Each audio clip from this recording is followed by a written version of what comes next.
What's up, everybody? Jack here, and today is another episode of Work Smart, Not Hard Live. And with the new format, I will be starting the first 5 minutes or 10 minutes of each of these by summarizing information that I've learned from a course that I took. And anyone who joins the group is welcome to take the course as well. But also, it's kind of designed so that if you don't want to take the course, then you can just tell Jack a course that you want to take, and I'll take it, and then I'll summarize it for you. So the course that I took this week was Build Your WordPress Mailing List with MailChimp, the complete tutorial. This is about two websites, WordPress and MailChimp. Okay, so WordPress is, you can think of it as it's how you host your own website. All right, WordPress is big, loads of people use it. It's really mainstream, okay? There's other options. WordPress is really flexible. There's loads and loads and loads and loads of apps and plugins that you can download to accomplish almost anything that you need to using a website, okay? So this course was incredibly simple. I honestly didn't really learn anything because I had already done what the course just tells you what MailChimp does, basically. And MailChimp is a way for you to manage your email list. So basically, no matter what you do, whether you're a YouTuber, whether you have a website, whether you're selling a product, whether you're doing e-commerce, a lot of the kind of more profitable stuff lies in actually having and maintaining an email list. This is a fundamental component of any online business, regardless of what you actually do. So it's really important that you understand kind of why it's useful to have an email list and that kind of thing.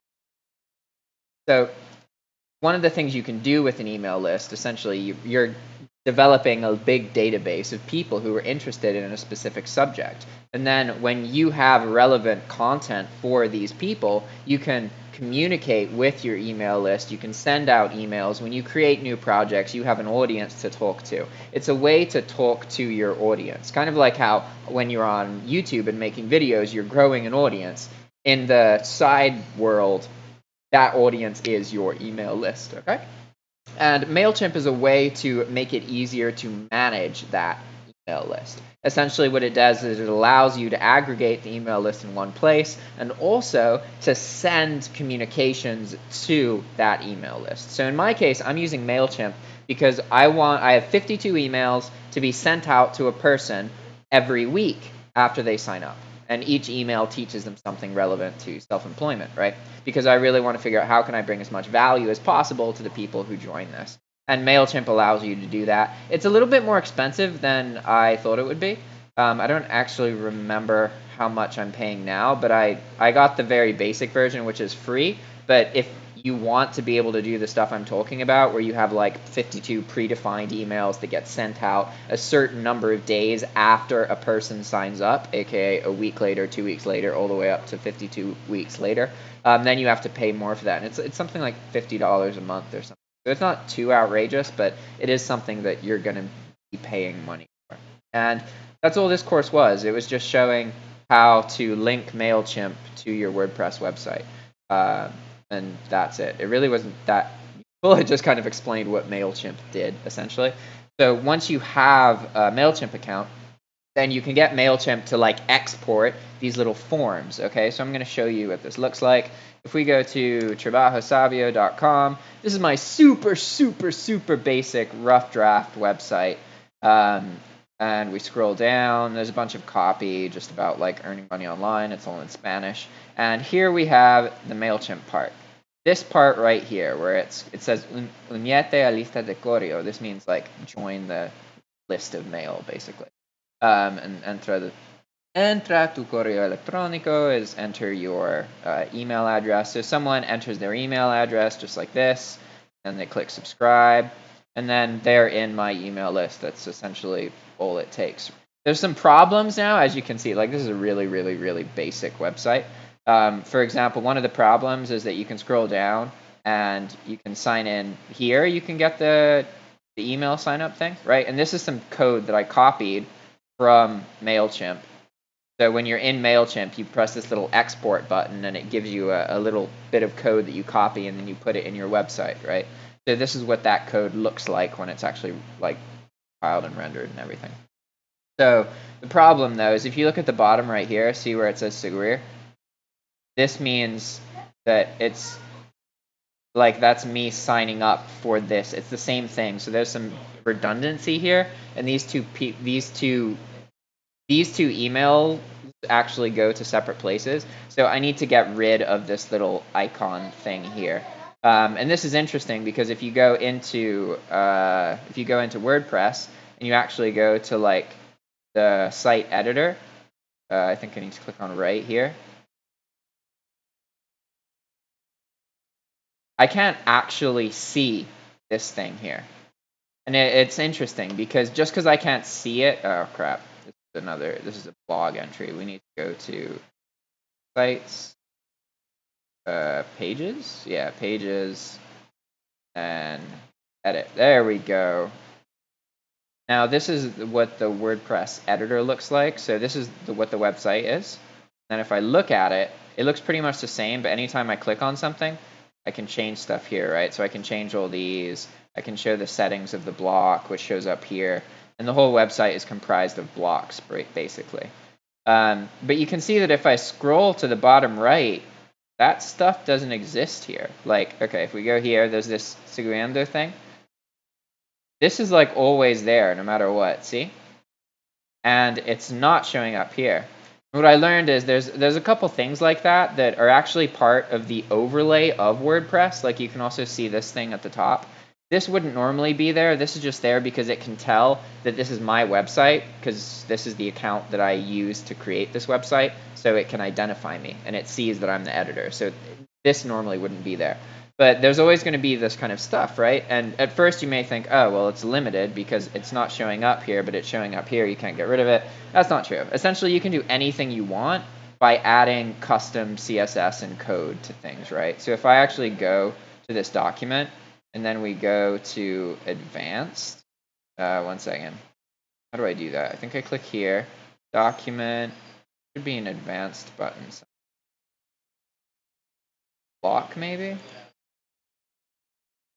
Well, basically, there is a page attributes. No, there is a section for custom CSS. So anything that you can't do through this easy editing, you can just literally paste code that someone else has made online. And WordPress has been around for so long that you can effectively think that anything you want to do is accomplishable with WordPress. You just got to figure out who's done it already and find out where to get the code from. Essentially, like this button actually that I'm talking to you about, I already found out how to get rid of that, and there's just some code I got to copy and paste into my website, and then it makes it not show up. So it doesn't actually delete it. It just means that it's never actually shown to the user. So it's deleted in usage, but not actually deleted in the website. And a lot of the workarounds are kind of like that. You're going to be downloading some code someone else has made, pasting it onto your website, and then it's going to do its magic, and you're going to hope that it works even if you don't understand it. And that's okay. That's the glory of the internet. And that was pretty much everything. So there we go, guys. How's it going, Bray? How's it going, Rita? Great to see you guys. Thanks for joining. What up? What up? How's it going, Jack? How you feeling? I'm doing awesome. Sure, fastest to talk here. Hi, guys. What up? Well, it's Easter. Hello, happy Easter. Oh yeah, happy Easter, guys. You don't see people too much celebrating Easter over there? Or? Oh no, Easter's big here. I'm just not into Oh. holidays at all. Dang, that's kind of surprising. Trying to figure. Oh, one second. Sorry, I'm trying to load the comments, but I'm actually connected to TV, so I just put this live stream on the TV accident. Okay, cool. Big screen. Hey, what's up, Orangutanga? Good to see you. He just made a comment earlier. Hey there, Bling. Wicked. Hey. How's everything in COVID land? Going great, going great. I actually been you was talking about CSS and stuff on WordPress. I actually been trying to do the Udemy course on full stack development Nice. for all that. Yeah, so I like it. The guy did Steel Cole or something like that. He did a really good job making the course. But could you explain what full stack means? I don't fully understand what full stack means. I mean, I think full stack's just a term like multiple lot of skills. So he pretty much breaks down like a lot of stuff going to the back end, going to CSS, JavaScript. So I guess it's just knowing all the multiple skills and the functions that go into a website. That's what I'm Okay, so getting from it. maybe a full stack web developer as opposed to a front end web developer or a back end web developer, a full stack person. Well, I Let's think a see. full stack I is don't a know. front end and back end. I think that's what. Yeah, that's what I was suggesting. Yeah. What is a full stack developer? Here we go, Google. That's what they was talking about in the course. Google's your best friend. Because, a lot of it's copy and pasting and then doing simple little editing of the code here and there. Oh, okay. Yeah, it's basically that, just both ends of it. So it's a person who Okay. can work with the whole process instead of a person who's specialized in one part of the process. All right. All right. Seems like the easiest to learn is the front end, the visualization, what people actually see. And then the more in depth part is the database and the back end mechanics of it, JavaScript. That part's a bit harder to conceptualize. Yes. Yes. Wicked. So I'm going to pull up the Discord real quick. All right. I need a reminder. I don't remember what people's goals were. Well, I remember what mine were, but then I focused on that and I didn't remember what everyone else's was. But now we have all these handy dandy In the chat. logs. You're Yeah. right. Okay. So, gotcha. So, yeah, your goal is to make a video a day for the courses. And you're making a course about full stack web development, or you're taking a course about it to learn No, about it? I was redoing a lot of my videos on my online courses I already got. Gotcha. Yeah.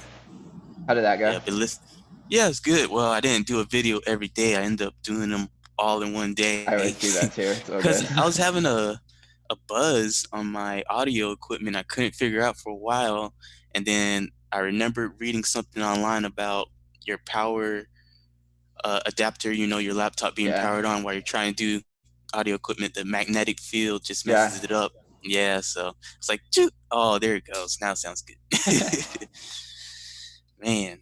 But yeah, I got it done. So, working on the courses, I got some feedback on one of the courses. So I need to do a video on that. I'm going to plan on doing a video on real time right before the trade because he asked us, like, as a beginner, how am I supposed to really know which stocks are good or not? So, really going to break that down to him. And a lot of it comes from experience, but, You got I'm to going to make break the down fuck to him. ups.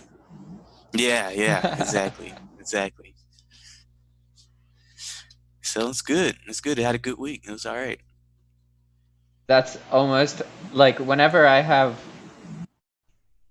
It's interesting because this week I did the things, and this is the first time in like 3 weeks where I've actually gotten the things accomplished that I said.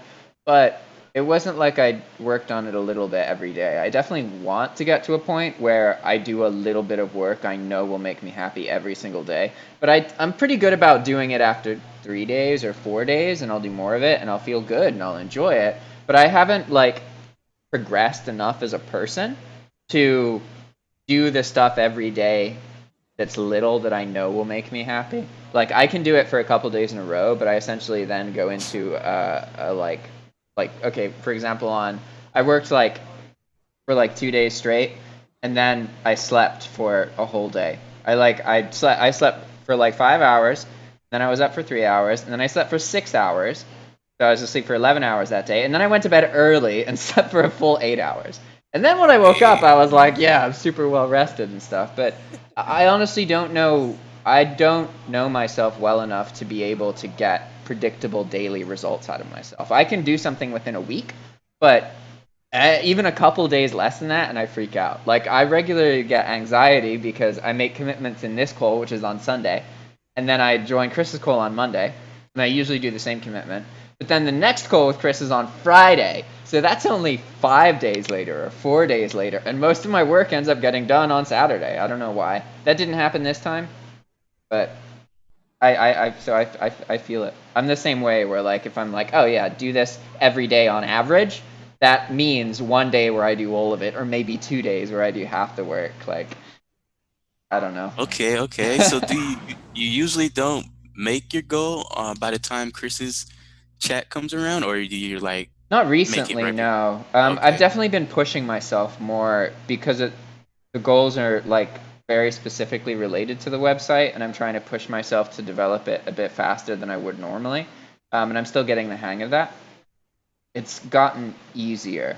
Um, but yeah, typically by Friday I haven't finished. But also no one remembers what I said in that call. So it's like it really doesn't matter at all. I'm the only one who's stressed about it, and like sometimes I don't even get asked. So it's like it's not gonna it really isn't gonna matter. But in my head it totally matters, and it's funny. Because sometimes Hey, that that's works. Sometimes it yeah. makes me do stuff, but other times I just feel ashamed of myself and I beat myself up, and it's like, the hell? It's so dumb. You should play back your response to me from a couple weeks ago, Jack. Say it again. You should play back your response to me from a couple of weeks ago when I was beating myself up. Yeah. No, I know how to deal with other people beating themselves up because I know myself really well, and I just know what I would like to hear.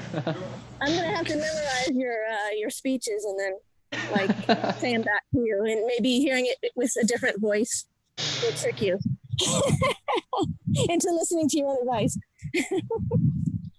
I think I've been doing pretty. I used to be way worse about it, but I've been a lot better recently for sure. And now I got to figure out what to do with the website moving forward because I'll get into this after. You should share, Rita, and then after that I'll show you guys what's happening with Google AdSense and the campaigns and the cost and the data. I learned a bunch of awesome stuff. You learn costs. Is that what you said? Costs? Tests, yeah, because I'm running 3 ad campaigns right now. Oh, okay, yeah. Well, as far as me, I've been doing my 2 a day, except 2 eBay listings a day, and I've been using my light Your light box? lighting booth. Yeah, light box, my big light box, and I discovered something about myself. Because what I've been doing is I've been turning the lights on before I'm ready to start taking the photos. And I noticed that I really like all that light in my bedroom. Makes you feel happier. It does. Yeah. And it's not even sunlight. It's not even sunlight. Hi, That, Jerry. that's a real like thing in psychology. Like Yeah. you like when you go to a therapist and that kind of thing, sometimes they'll actually talk to you about that. They'll be like, "What's the lighting like in your house? You need to make sure it's really bright. A lot of things are well lit."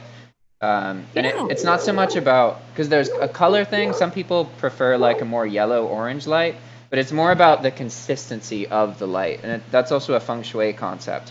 Like a dimly lit room has a kind of a limiting energy, whereas when you have a well lit room, it's energetic energy. It's more likely to activate you and this kind of stuff. So like, And I I've completely definitely believe read you. on that. But I've definitely read on that before, and I've heard it. But I'm guess I'm a very skeptical person, so I'm like, yeah, whatever, woo woo stuff, you know. But I just wow, I was like, wow, I love this lit up room, and so yeah, so that with the 2 a day is very doable, and so my goal for next week will be to do 3 eBay listings a day, and that'll be very, very not difficult at all, I don't think, and I kind of have this really positive feeling about, the quarantine stuff that by the time it's over, which hopefully won't be too much longer, I should be, if things go as planned, I should be, at my goal, which would be like around 10 a day if I just add 1 a week. I don't know for sure if I can do it.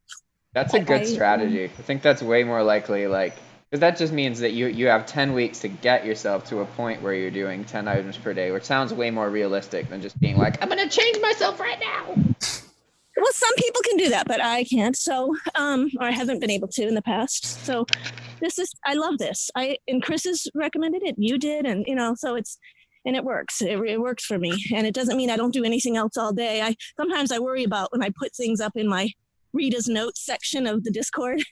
Like, people gonna think it's all I do like all day. 2 listings, but who cares? I don't, Doesn't that's matter. just, It doesn't matter what I'm thinking, whatever. But been really enjoying learning more about day trading. Last week, Ray did a video with me on the green candles and the red candles and what they mean and how to use them to know when to get into a trade and when to get out. And then we also went over the scanners, which is something that TD Ameritrade has that I think it helps you find things that are volatile. Is that right, Bray? Things that Yep. are kind of volatile or going up. So Stocks with good percentage gain. Yep. Yeah. And so I had one day this week was really great. Like I might have broke a couple rules, I don't know, but there's the way it works with a lot of these stocks. First thing in the morning when the market opens, they just start shooting up. I mean, so I think I talked about this last time. There's people that call out stocks that look good. They looked at the scanners and they found some things to look at. And I just kind of went with one of them, and I went in and out of it 2 or 3 times and made some money on it. And then I went to the fourth one, and that kind of I lost some money, but I still get it. Overall I gained. So that was pretty cool. It was really fun. And yeah, I mean, as far as breaking rules, certain ones aren't going to really when they're going up that fast. It's really hard to. Oh, something's buzzing. It's really hard to.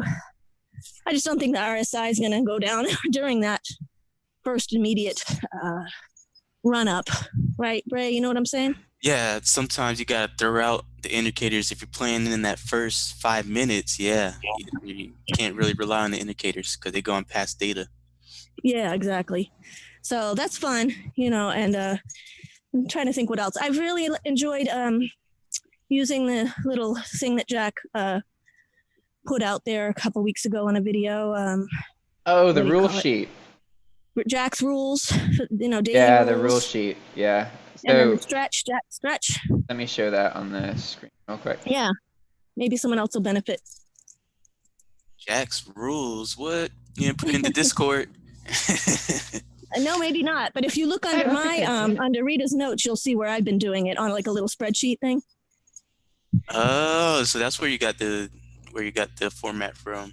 Yeah, Okay. Jack did a video on it. I don't know, maybe 2 to 3 weeks ago, I think. I haven't filled mine out in call it?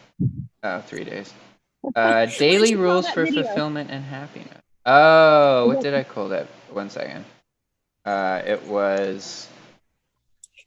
Hey, I was like, I don't really upload that many videos now, which makes it really easy to find my videos. It was. Oh, actually, I have 10 unlisted videos uploaded. Roll the advertising. Best way to structure your day. Yeah, that was good. If you guys want one of these, if anyone listening, this is a free document you can download, and then it just helps you make like 5 things that you want to pay attention to. For me, none of these are actually related to work. They're all things that put me in a headspace that I end up working. So I kind of focus on that instead of like direct working goals, but it's different for everyone. Yeah, mine is like making sure I get a shower every day, and I usually do, but I mean, I just want to make sure that that's in place right now, especially because of the virus and everything. Some people are kind of letting themselves go, and I at least want to get that shower. Yeah. I might up it to, get the makeup on and hair done every day. I might, maybe not this week, but maybe next week. Paso y paso. Huh? Step by step. Yeah. And, hey, we have a guest. Hello, Andrew. I just looked at the screen. Hey, how you going? Can you hear me? Yeah.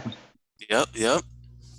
And I'll just finish up by saying I've been doing my what sold on eBay videos lately, and I really enjoy that and get a few views. So that's been kind of fun too, and I'm starting to promote them a little bit. If you're enjoying it, that's all that matters. I do enjoy it. Yeah. I do. Yeah, that's what I tell people who ever think about starting YouTube channels. They ask me, say, just put stuff on there that you would want to see on YouTube. And that's the best part, because you lose track of time and you're just getting this feeling. You're like, ooh, I want to make a video. Ooh, I want to. And then next thing you know, 3 years have passed and you've made like 2,000 YouTube videos. And then it starts feeling weird when you don't make a video. Yeah. You're like, dang, I need to make one. Dang, it's crazy. What's up, Andrew? Is this a real Hey, name how are of a screen name, or are you a new person? Tell us about yourself.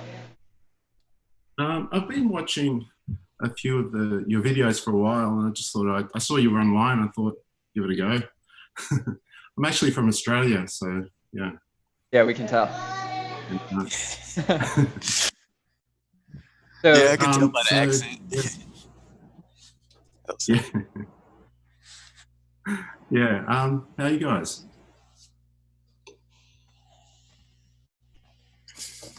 Oh, you're a little Hello, glitchy. can you hear me? yeah, he Yeah, you're asked a how little glitchy. everyone's doing. Oh, okay. Doing great, doing great. So, do you do anything online yet, or how did you find Jack's live stream and stuff? Yeah, so I actually started watching some of your videos because I was interested in doing video courses, and yeah, so yeah, I guess I've just been following you for a while, and I've watched a few of these meetings and thought it was really cool, so I thought I'd join. I'm so happy you're I've showing your actually, face and stuff. I've That's got awesome. a website. Yeah, I've got a website that I started called onlinesitebuilders.com, and I'm sort of looking to build that out as a brand and do some YouTube videos, and I'm sort of setting it up as an affiliate site. Can you tell us more about it? And wait, did you say online Yeah, site builders? Yeah, that's right. Onlinesitebuilders.com. Okay. Yeah, so basically, it's a blog, right? It's a WordPress blog, and basically it's about how to set up a website, how to start a blog, how to make money online, how to Nice. Okay. how to find hosting for your website, how to So, is that how you've yeah. been making some money online with blogs and stuff, or? Well, I'm just trying to build it out, trying to get into Google organic search. So it's really hard to start ranking in Google. I mean, I do come up in Google. If you Google my site name, I come up, but I'm just obviously trying to write a post every day. Like it's a tough goal because I'm trying to write a post of like 1,000 words a day to rank for a keyword. And that, so I can build out my number of posts. So currently I've got about 30 posts. And yeah, just trying to, if I can, just write a post every day, trying to target a keyword in the niche of building a blog, how to start a blog, I how to start a can see WordPress you've site, how been to... actively making new posts since September. Yeah. Actually start getting into YouTube and make YouTube videos about it as well, so I can funnel traffic towards it and build a brand through YouTube. And also I'm also interested in doing some courses, so or creating some courses. All of these are perfect things for online stuff. So, yeah. Tell me, have you done any research in Pinterest? No, not really. Okay, I'm gonna send a YouTube video. So I met this guy. His name was Alex Nearney. Okay, and he ran a YouTube channel called The Health Nerd.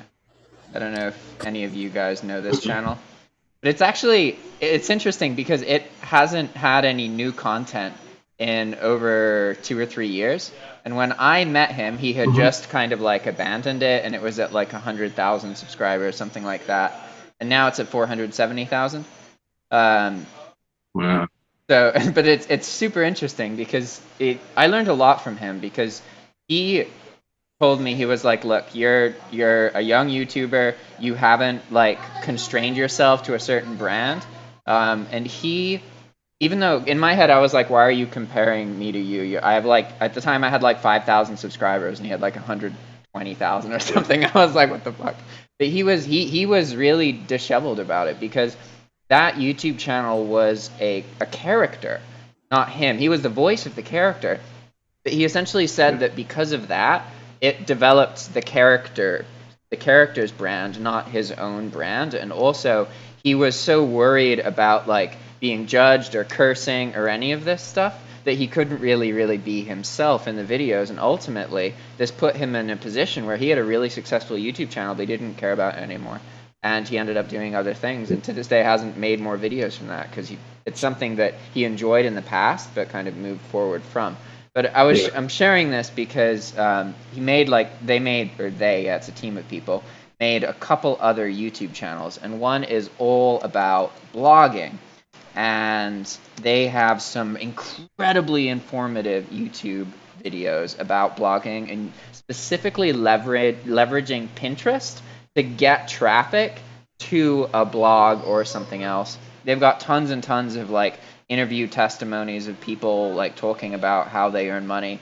And I like it because a lot of the videos are like how to make this much money doing this blog, and they don't end it by pitching you a course. They just like show you useful information that blows your mind the entire time. So let me find one of those videos that I can send you. How to blog? There's one specific video. Don't remember it though. Well, I'm just gonna send you their YouTube channel because they have tons and tons and tons of videos. And even like this YouTube channel specifically about blogging has like 90 something thousand subscribers. Like crazy.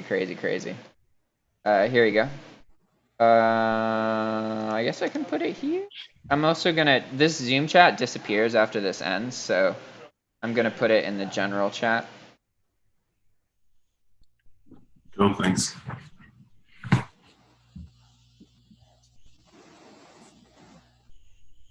Nice. It's pretty funny actually that we changed the time so that another Australian could join, and he didn't join, but then another Australian did join, which is like, I think saw that's that. hilarious. It works out perfectly. I think it's 7:30 a.m. Monday. Yeah. Wow. Yeah, very beginning of the week. Yeah, for me right now, it's 4 p.m. on Sunday. Yeah, right.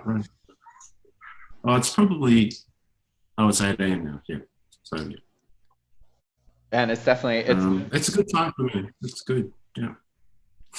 Yeah, I was just about to say it's a great time to get into self-employment and all this kind of stuff because basically everything you learn now, more and more people are gonna be interested than they were before because we were all just forced to see what it looks like when you work from home. And like the whole world was just forced to think about that and address it. Companies were put in positions. That's what I think. Go on. Yeah, sorry. Just that so many people at home, so many people are out of work. They want to start employment. They want to start online jobs. So it's like the best time, I think. But it's just a matter of getting your voice out there and getting your brand out there or getting for sure. Yeah, it can be tricky I think it's a to huge meet the opportunity people. at the moment. Yeah. For me, I teach people that there's these three kind of phases people go through as a self-employed person. Essentially, everyone starts in phase 1, which is disbelief or ignorance. So this is when you either don't think it's possible to earn money from home the way you want to, or you don't even know. Like as soon as you then are trying to learn about it, you go into phase 2. Because in order to learn about it, you have to at least think that it's possible. You're not going to be learning about something if you actually believe it's impossible. Most people would never even look into it, right? So that's that. The second phase is when you're starting to humor that it's possible. But it's really important to understand that just because you logically know something is possible doesn't mean that you really deeply understand it. And there's a lot of common kind of evidence, right, where you can talk to people about earning money online, and people like don't really believe it's doable, or they have this like doubt about it, and it's so weird. I don't really understand that doubt anymore. I used to feel that way, but now I understand how illogical it is, because you don't doubt that doctors can make money, you don't doubt car sellers can make money, you don't doubt that jewelry sellers make money, you don't doubt people at grocery stores or working at Starbucks make money. Like, we don't doubt that you can make money doing these things. So why do we doubt that you can earn money online? You know, it's weird. It doesn't make sense. It's not logical at all. And there's a lot of things like that that are mentality, really, because the truth about online income is that you can probably work less and earn more than what you're already doing. It's completely possible to put yourself in a situation where the work you're doing, maybe in the beginning you have to do some tedious things you don't really like, and you're stepping outside of your comfort zone. But with like 2 or 3 years of planning and commitment, you can set yourself up to do pretty much anything you like and earn money from it. And that's just not possible in the real world. Like, in the digital world, you can lose money in the real world and convert that into video and experiences and connections and cause it to be profitable. Like, you can cause the act of losing money to be profitable, which is it's so hard to wrap your head around, you know? Yeah, for sure. Yeah, very mind blowing.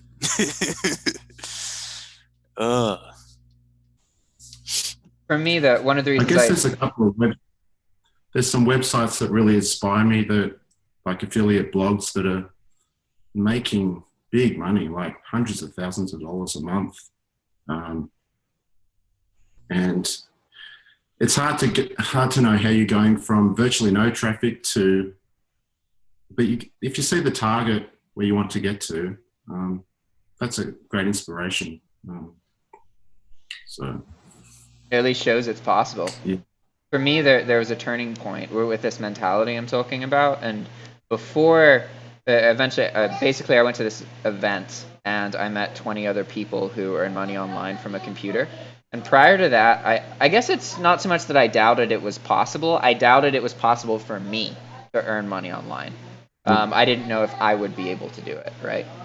But then I met all these people, and it was specifically looking in their eyes, and like that proved it to me. It was like, these people are real. They exist, and not only do they exist, but they're freaking human. This one drinks all the time. These people are just trying to party and drink. They're not fucking special. They're just completely normal people, and they're doing this all the time. Like, after that event, I couldn't not think about the world that way. It was like, these people, I met people who just travel, and then they get all of their expenses cooped and paid for, or not cooped. What's the word? Comped. Thanks, Lucas. And it just blew my mind seeing these people who could just go anywhere in the world completely for free, and they had been doing that for like 10 years. Like, the hell? Especially because I came from like the drop shipping scene, where like people get into it and then they either don't earn any money or they earn a bunch of money, and then they get banned and they go through this big like emotional mess because it's really unstable, and it's possible to earn money. But like, to meet all these people who've been doing what they do for like multiple years and they hadn't changed things that much, I was just like, the fuck? Like, it was interesting. Yeah. And that's one of the reasons I like having this group, is because I think that we all just need to be around people who show us that, you know, we really can do anything we put our minds to. It's just, the problem is most of us aren't around people who have that mentality. Most of us in our personal lives kind of struggle because a lot of the people we meet, they're often like complaining about obstacles. They're not really trying to leverage the internet and do things. So it can be hard to get out of that mentality when you're surrounded by it, but the internet makes it easy. Yes, Totally. it does. Sorry, go ahead, Andrew. No, you're right.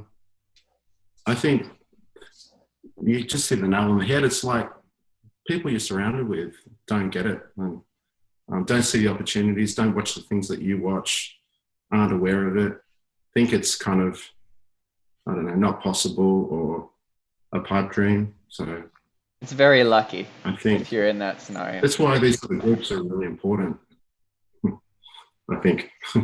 I feel like I'm in a scenario now where the people I'm around are like that. They're all very like they confront their problems. A lot of, not all of them obviously, but way more than in my past. But I also understand that one of the reasons that that happened was because of all the YouTube work. Like I wouldn't be living where I am without YouTube. YouTube changed everything in life, right? So it definitely didn't start that way, and that's kind of the distinction I want to make sure you guys don't take me the wrong way. I'm not definitely not saying that you're always going to be alone that way. Like you very much can find people in your real life around you who are pushing their lives forward and all that. But it's a bit unrealistic to expect that all people start this way. Most of us do start in some kind of loneliness and struggle and being around people whose mentality is kind of stopping us from seeing and progressing the way that we want. And we have to kind of acknowledge that. But at the same time, it's totally possible to surround yourself with people who aren't like that. It's absolutely doable. Just takes a long time and a lot of planning. And by the time you can do that, I mean, you can do anything else. For sure. I mean, it's hard to turn off because you watch a lot of YouTubers who obviously are promoting, to some extent, their agenda, and it's hard to know. It's hard to filter what's really possible sometimes from YouTubers. So there's a few YouTubers that I really like that are making good money in the affiliate marketing space, in courses, in online sales. And I often think it's possible, but you don't always know how much it's just due to them pushing their own agenda or their own. That's their the own trouble with any kind of course sales. Yeah, etc. Say again, sorry? So you've got to filter that out a little bit, which I try to do. But it's hard in the beginning when you're not making much in the way of sales. You can see this target that you want to get to. You don't have many people around you who really believe in it. And so I think that's why, I think these sort of groups are really fantastic. Yeah, no humans do anything great alone. It's always teams and groups of people. Always. And even if we think that like history wants us to believe, oh, this person did that, the reality is a bunch of people did and they just took the credit. It probably wasn't even them mostly. But history is real corrupt. There's a bunch of times that we're just like, oh, that's the person who did everything, despite that they worked in a team of 200 fucking people. Like yes, and the top people too. They go out there and find people who are really gonna go out there and get it like them. Yeah. So that's cool. We've got the internet to do that. It helps us take away the footwork. Yeah, we are so lucky. That's we are. One of the things I've been doing recently is researching death a lot. I don't mean to sound. I love learning about death and like how the statistics about how many people are dying. Because essentially, what I'm always trying to do is build my argument that the world's way better off than ever before, and we live in an amazing time. So a bunch of people just don't think that way. They think that the world's going to shit and that humans are really violent and greedy and we're gonna fuck ourselves, and that's just our nature. That's like a more common mentality than not, and also in culture and like literature and movies. This kind of pessimistic, dark worldview is really, really common, and I kind of view that my role is to fight this, even if it's right. Like even if people go back to war and everything, I need to fight for a more positive way of thinking and kind of have more faith in people and kind of push that agenda, so to speak. But I've been researching a lot about the world wars and trying to better understand like how I can convince other people that like life's really short. We don't have that much time, and to be ungrateful for anything that we have when the internet exists is tricky.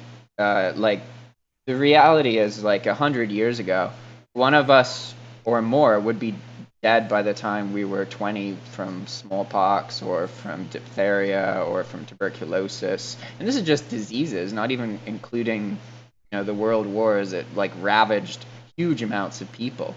Like it's insane. And so many people now are complaining, and they're frustrated about life, and they're not making the best of their life. But like, so many people died, and so many parents went through such hardships so that we could have good, important lives, that we are able to pursue the things that we want. And like, that's our responsibility, is to, we can't just sit around and complain about shit.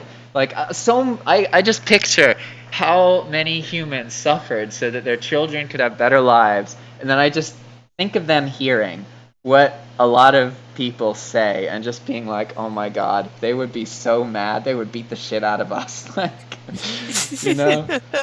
Yes, totally. So, Jack, real quick, what was there a particular video or a YouTuber you were watching or a book you read that kind of like made the switch in your head and was like, all right, I'm gonna start doing something online? Because I know you was working at Starbucks and you was trying to get something else started, but what Sort made that of. I guess there switch? was a trigger, actually. I remember, and I wasn't expecting it at all, because Starbucks was way into the.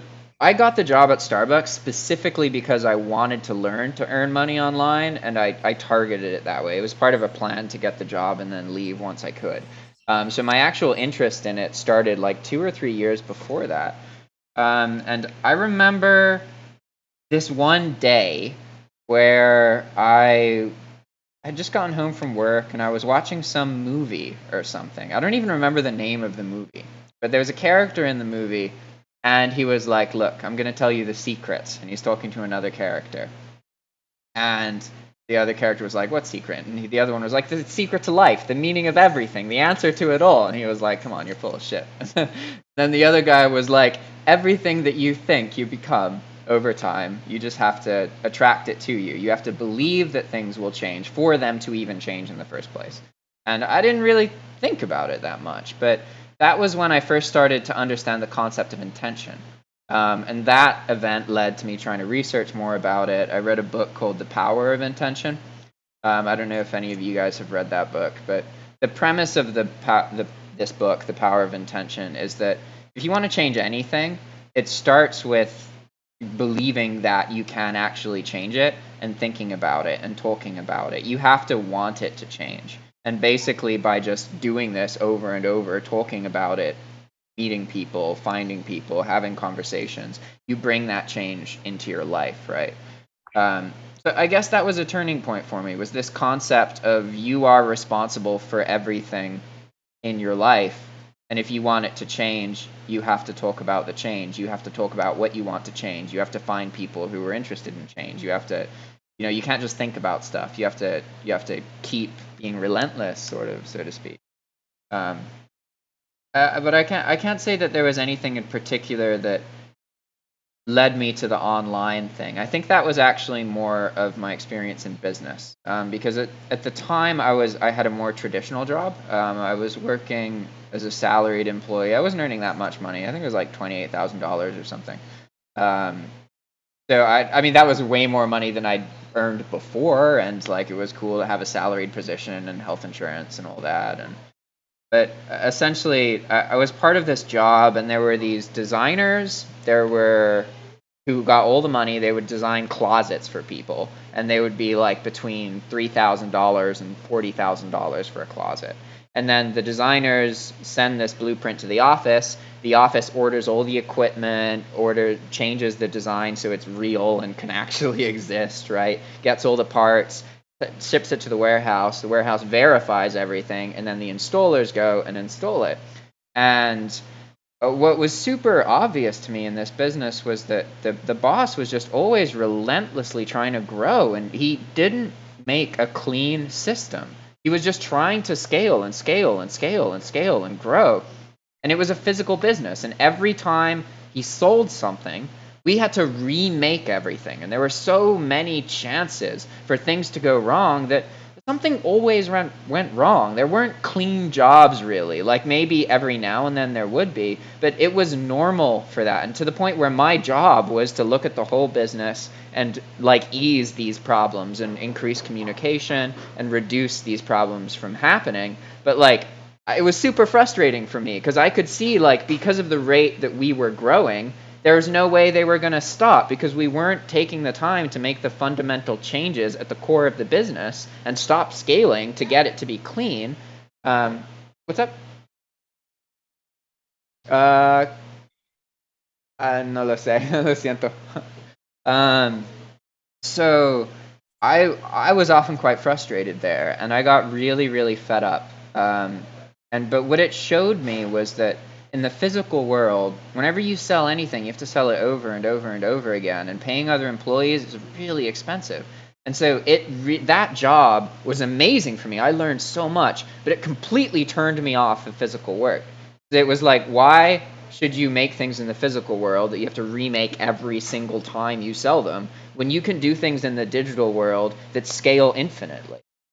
I just, once I really conceptualized that, it was more like I couldn't not work online because I saw that you can't have that ability to scale. You can't produce a clean income system and then scale it exponentially in the physical world anywhere near as easily as you can in the digital world. In the physical world, it's normal to take a loan out to open a business and then to spend 2 or 3 years just seeing if you're even going to earn any money on the business. And most of the time you don't until multiple years pass. And you have to have so much cash flow. You have to hire people and pay them not knowing if something's going to work. The chance of success in that world is incredibly unlikely. It's very hard, and it really caters to the people who already have it figured out, who already have all the money, because then it's so much easier to like gauge and to hire people and to have the right connections to get work done cheaper and know the people who are actually going to care and produce good employees and good work.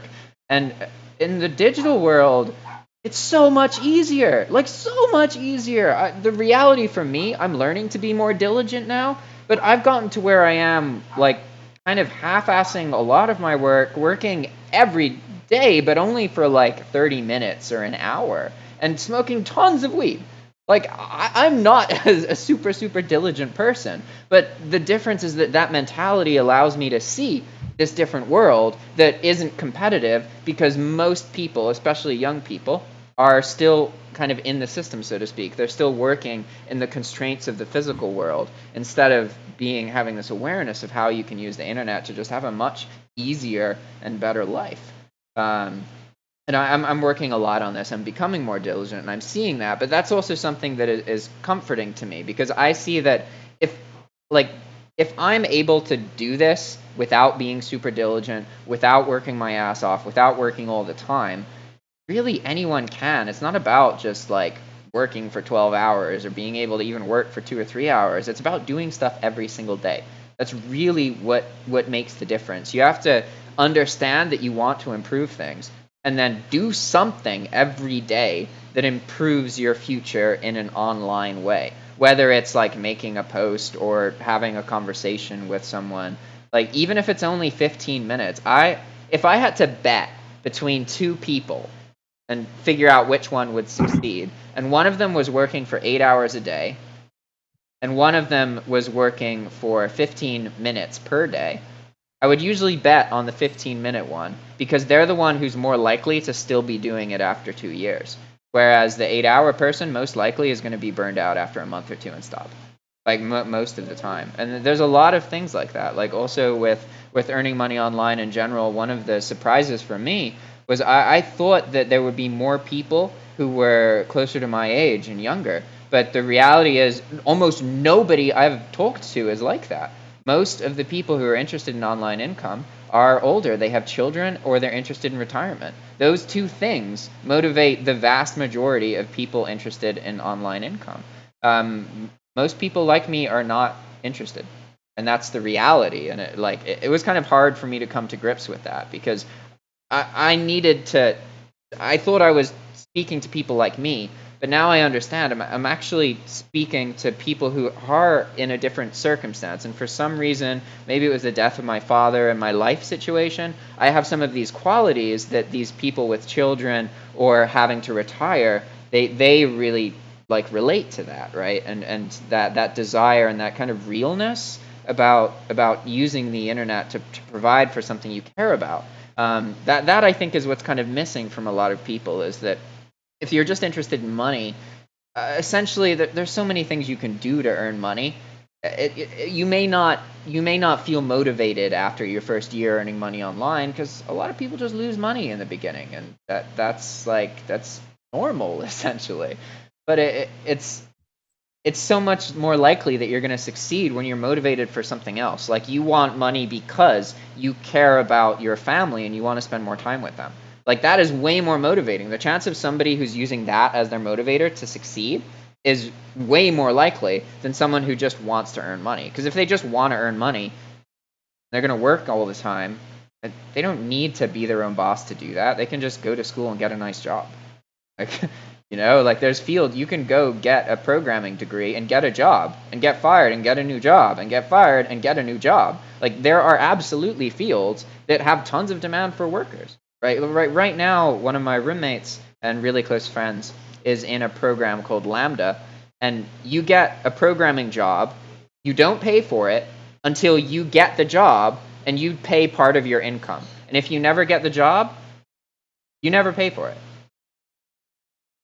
So it's really interesting, because they place the burden of finding employment on the teacher, on the instructor, on the institution that provides the education, instead of our current model, which places the burden of finding employment on the student.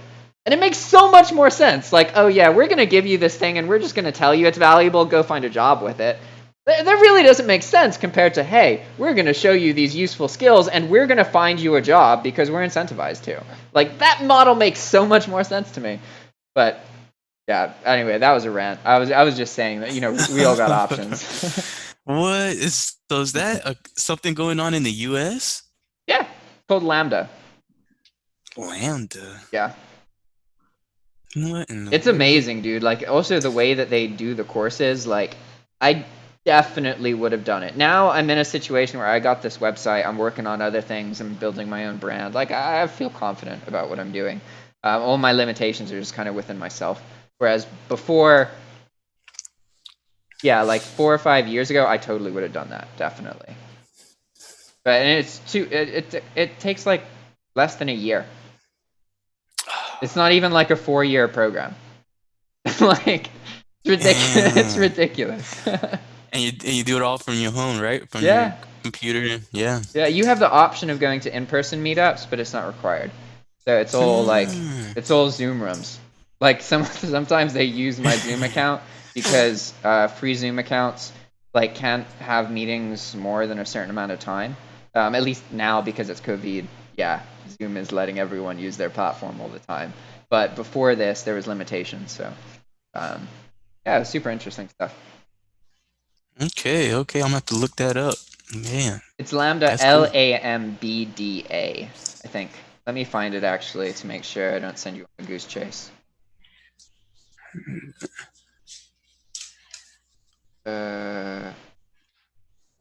Code. Lambda School. Awesome. There you go. Excellent day. Put it there. Okay, cool. It's in the Discord general chat too. Awesome. Thank you. I think we should start. Oh, I have something I need to present. Okay, so I'm going to show you guys some stuff about advertising campaigns. I'll do a little presentation, but before I start that, I've been talking a lot, so I feel like someone else should talk or ask someone a question, something. Anyone want to share anything, say anything? I guess me and Rita could talk about the weekly courses real quick. Were you have time to watch it, Rita? I don't know. She's. Okay. Hi, I just had to get you guys back. Yeah, I watched most of it. That was the MailChimp, right? You talking about the MailChimp course? Yeah, I watched most of it. When I say watched it, I listened to most of it. I usually listen to it while I'm walking the dogs. This was a very listenable course. Yeah, and it kind of makes me want to do something like maybe with the what's sold on eBay channel or something. I don't know. Like this, like you said, Jack, there's some really inexpensive advertising right now. So this may be a really good time to try something out and start getting an email list together. And I was thinking maybe I could do. I like kind of the analytics a little bit. I don't have that background, but I like the analytics of figuring out. If you're enjoying what's day selling. trading, you basically have the background. Yeah. I guess I do a little bit. But there's another gal that does it. She just did an interview with Chris Lynn. She's got a mathematics background, but and eBay is doing a lot more of that now too. I think they do a lot of analytics. So I don't know where it would go, but I don't know, whatever. It doesn't. I don't have to know exactly what I want to do yet. Just something I've been toying with. But yeah, this is a really good time to advertise if it's really cheap. I mean, when is it going to be really cheap again? That is very true. Yeah. We're going to get these free credits that Google Ads is giving away. Huh. I need to look more into that. I haven't received any free credits. I need to look into. But it's possible that program's actually only for like registered types of small business. And small business doesn't necessarily mean sole proprietor. Like sometimes small business means there's a specific definition, isn't there? It's like less than X employees is a small business. Small business definition.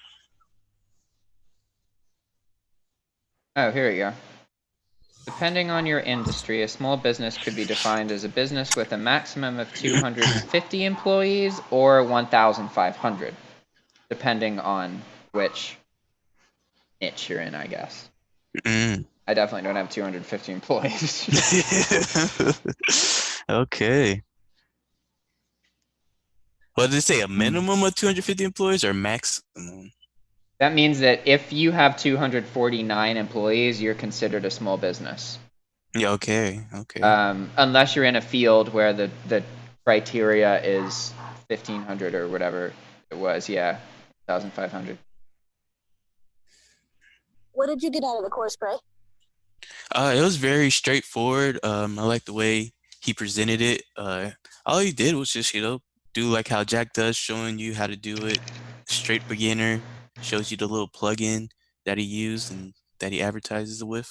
And it was good. It was good. He was just pretty much showing what he does on a weekly basis. Yeah, I like those courses without any fluff.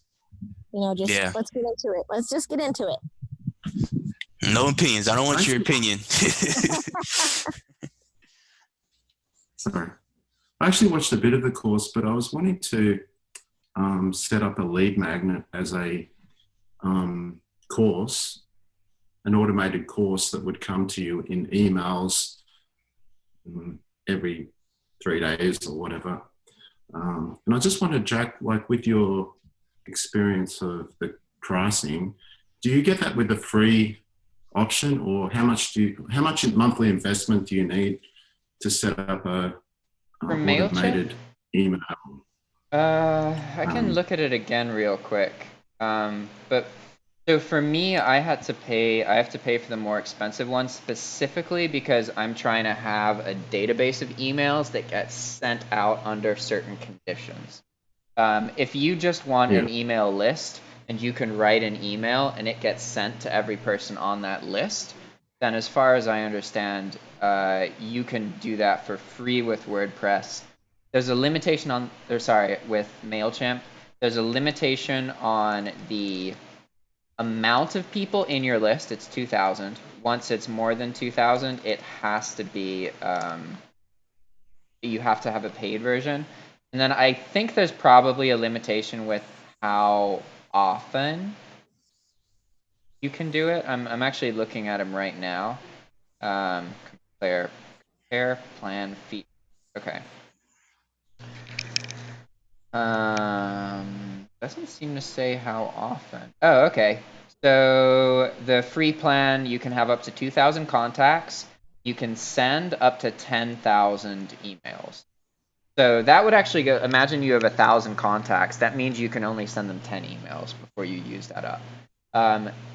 I don't know if that means 10,000 email sends for lifetime or if this resets every month. It looks like it's per month, because if you look at the paid plan here, it says it's $10 per month for 500 contacts and 5,000 email sends. If you exceed your limit, you incur additional charges of $5 per month per additional 250 contacts. So I believe that means that that resets. Like the first number doesn't. So you always have to, like, if you have 1,000 people in your list, then you need a bigger plan than this. But each month you're allowed to send a certain amount of emails, and if you pass that, you get charged more. Okay.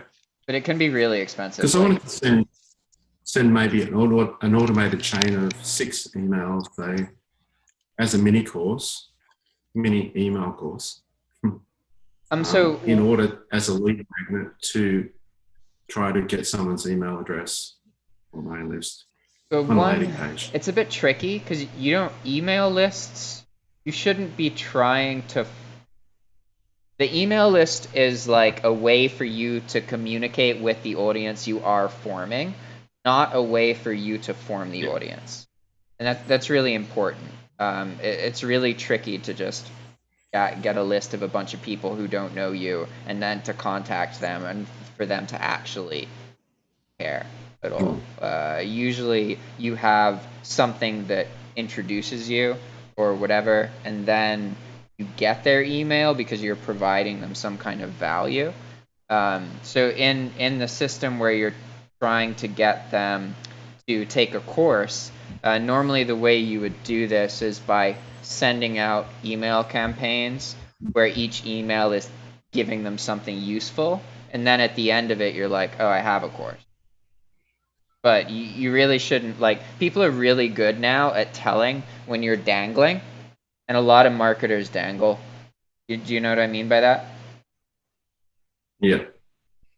So I guess it depends what you're trying to do, who you're marketing to, but MailChimp's definitely something you would use. There's other options as well. Another tip for anyone who is watching this, there's a lot of times where you're going to know about a specific tool, like MailChimp, for example. But imagine that MailChimp is too expensive, and you want to identify things that are like MailChimp. What you want to find is a competitor finder. So you can go to Google and just search for, like, MailChimp competitor websites. And this will pull up something like competitors.app. And these, no, actually, you don't want this one. You want, let's see. There's specific websites that you can just search for a company and it'll tell you who their competitors are. And so it's a really, really easy way to find other alternatives. Maybe instead of competitors, I should say alternative websites. Send. Yeah, these are all lists, but it's just a really good, like, anytime you identify one specific kind of software, you can just Google it, but add the word competitor or alternative, and then usually you'll be able to find 5 to 10 other options, and you can almost always find something that's a better match for you. You definitely don't have to use a mainstream tool. For example, for all my video editing, I use one to show Filmora. I don't care at all about DaVinci, but that's just because Filmora is like $40 a year, so affordable. That's really it. Gotcha. Do you use Skillshare much at all? Well, I guess you looked at this course, so you. Yeah, I've got a subscription which I pay for, so it's amazing. I love it. Yeah, it's great. There's a lot of email marketing stuff on Skillshare, so I encourage you to just, like, what really helps with Skillshare is to make a list of courses and then to kind of take them over time. But if you sit down and you browse the courses and you're like, I'm going to take that one later and this one, and you do that separately. At least for me, I tend to do more research that way. Whereas if I just watch a course, then I'm like, by the time I finish it, I'm not necessarily going to want to immediately watch another course. Whereas if I sit down and I'm like, these are 5 courses I know are relevant, then I can think about that as I'm going about my day and being like, oh, I could clean while I'm listening to this, and because I already sat down and identified the course, I'm more likely to actually do it. So I totally encourage people to do that. I'm going to transition now. I'm going to share my screen to you guys. Right here. Here we go. Okay, so I am about to show a business model. I guess I may as well just break the whole thing down. So I need my Google AdSense up here. I'll log into this real quick. Google AdSense is how I bring people to the website. WordPress is how I host the website. MailChimp is how I aggregate, communicate with the people interacting on this website. Okay, so in the future, trabajosabio.com is going to be a course, basically. It's a website that you can go to that costs $10 per month, and it teaches you the mentality and all the different ways and different income streams that people use to earn money using the computer. It's a Spanish product, so it's targeted specifically at Nicaraguan people. Why am I targeting Nicaraguans? One of the reasons is because I live here, and coming here changed my life, and I want to be able to feel like I'm giving more useful information.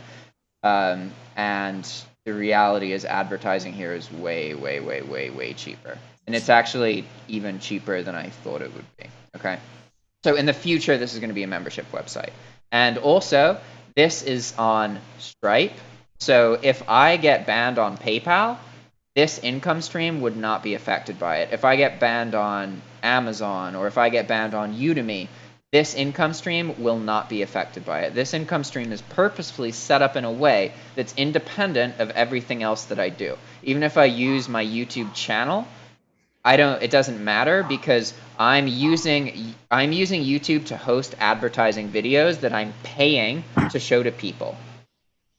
So I'm not relying on my YouTube audience. I can literally use anybody's YouTube account to make these videos. It doesn't matter.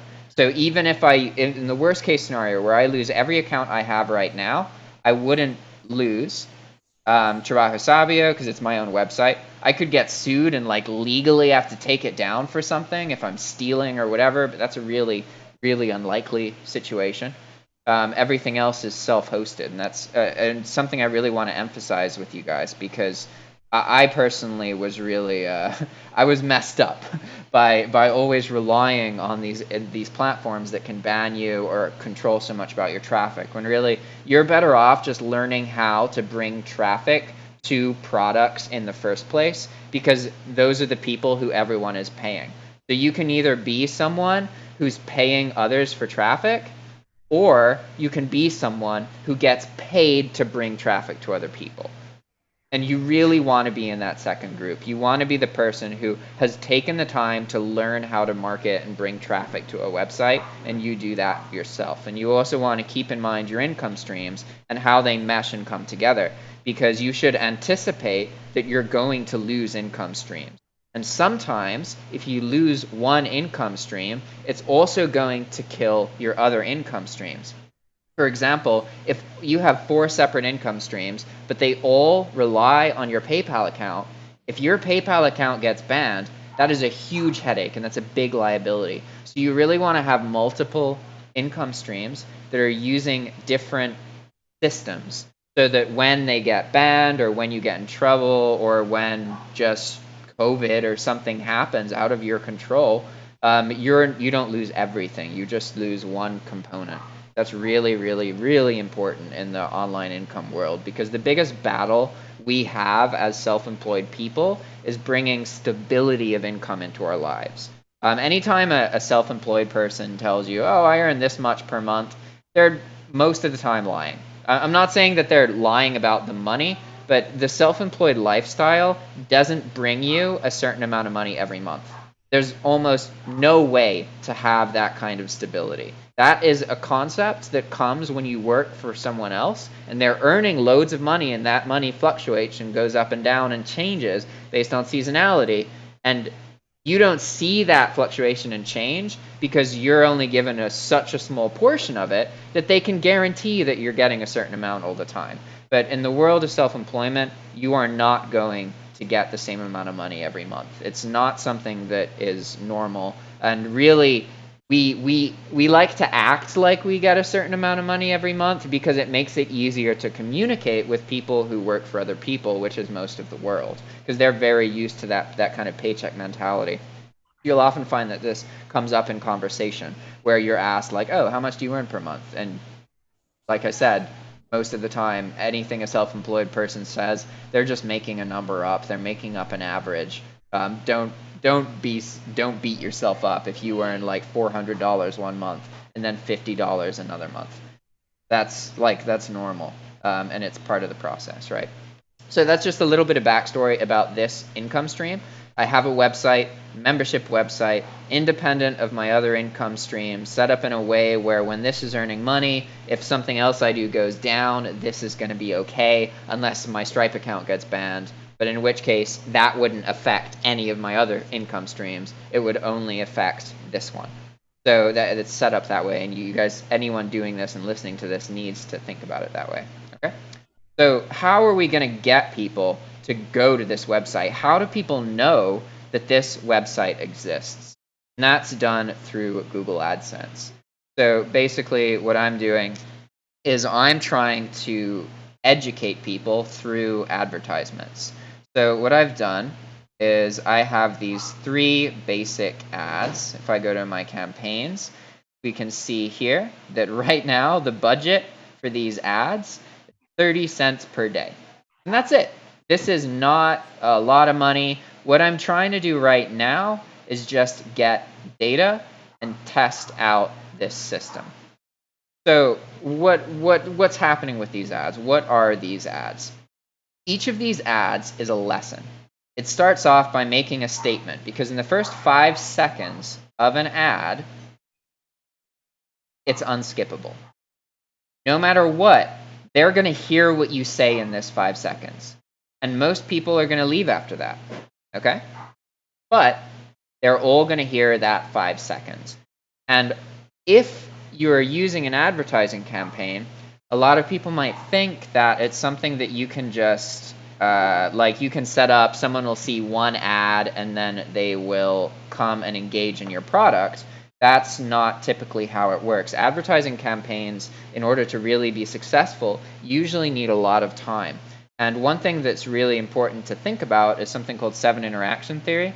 And this is that a person isn't going to purchase a product from you of any kind until they've interacted with you 7 times. This isn't like, it's not actually true that, on the 7th time they're always going to buy a product for you. But you should think that the more someone interacts with you, the more separate interactions they've had, the more times they've seen your face, seen your brand, had a conversation about you with someone else. These are all interactions. Anytime they're touching the concept of your brand or whatever it is you're making, they're interacting. So your goal is to rack up those interactions with positive experiences. You want to make sure that every single one of those interactions is really positive. And so when you're advertising, it's actually quite useful to advertise to a smaller demographical area where you increase the chance that people are going to see your ad multiple times. Because as they interact with you more and more and more, their relationship with you is going to change. At first, they're never going to trust you. And especially if you try and use some cold tactics to manipulate them, these kind of things used to be way more effective.